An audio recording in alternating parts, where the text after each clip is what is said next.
Good morning po, isang magandang umaga. Ayan po. So, mayroon po na naman tayong ituturo ngayon kung paano natin tatanggalin yung filter. Ayan po. Kung makikita niyo yung filter, ayan po yung filter niya.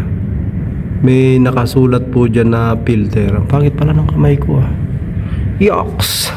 Ayan yun. So nakalagay po yung filter dyan. Nasa indicator po. Naka-display ang filter. So paano natin tatanggalin yan? Indicator po na baka kaya lumalabas siya, madumi na yung filter nyo. So kung paano po natin tatanggalin siya, paano nga ba? Dito po tayo sa function para po tanggalin natin. Ayan, laro natin yung function. Ayan, ayan, ayan, ayan. Pindot ka lang ng pindot.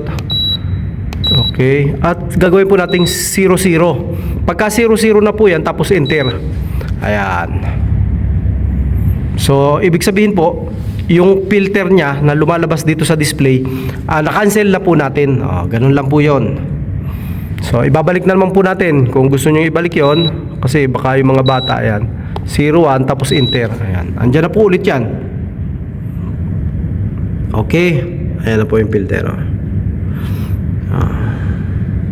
So, ganun lang po yun. How to cancel. Function ulit. 00. Enter. Ayan. Wala na pong lalabas dyan. Diba? Ayan. So, ilalagay natin. So, 01. Enter. Hayaan na natin na andyan.